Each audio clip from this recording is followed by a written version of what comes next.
Good morning. এখন সময় হচ্ছে সকাল 9টা 30 মিনিট। এখন যাচ্ছি আমার 3টে সঙ্গীর কাছে।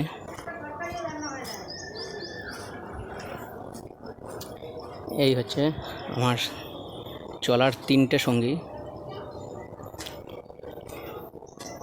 এই যে হামসাফার।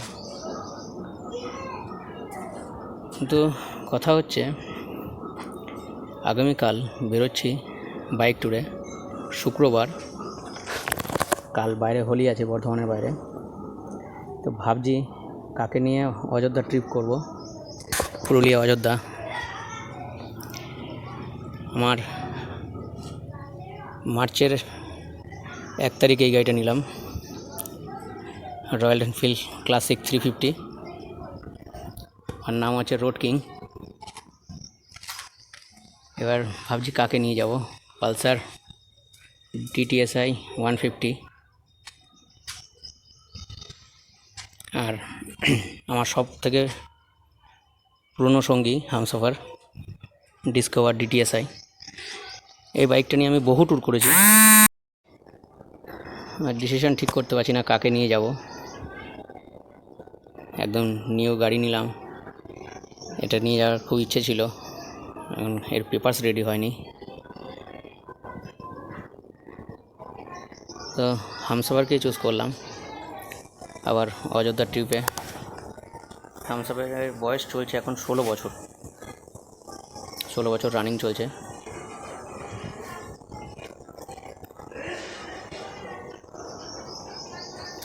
আমার এই 3জন চলার সঙ্গী,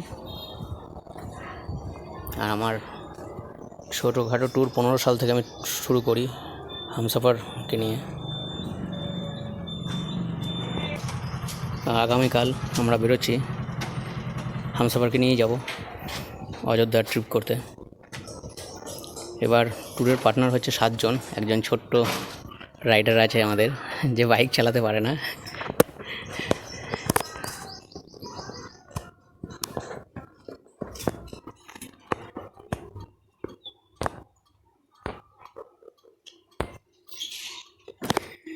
ভিডিওটা এখানে সমাপ্ত করব।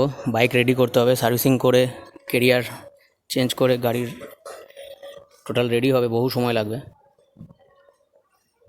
আস্তে আস্তে রেডি করতে থাকি, আজ সারাটা দিন সময় লেগে যাবে গাড়ি রেডি করতে।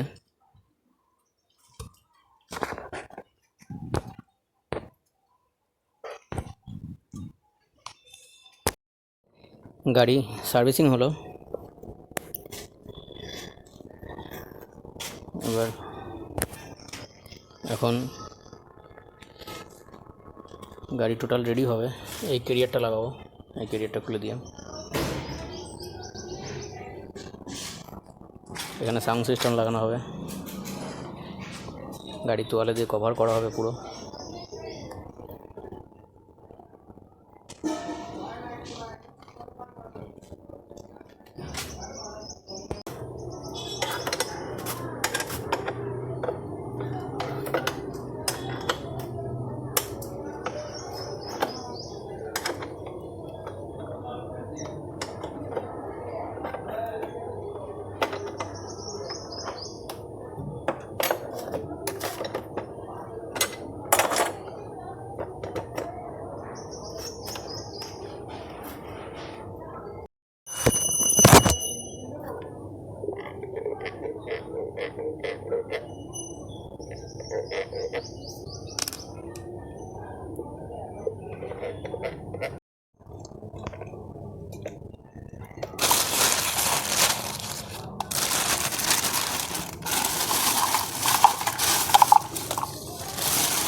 এই সাউন্ড সিস্টেমটা গাড়িতে লাগানো হবে।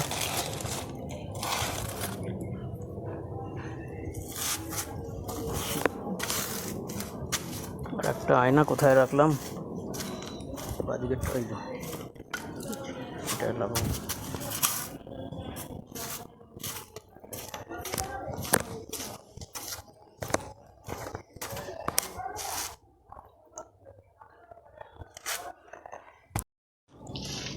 এখানে সাউন্ড সিস্টেমটা বসবে, এখানে বক্সগুলো লাগানো থাকবে। আয়না লাগানো হয়ে গেল, কেরিয়ার লাগানো হয়ে গেল, বাইক পুরোপুরি রেডি হয়ে গেছে।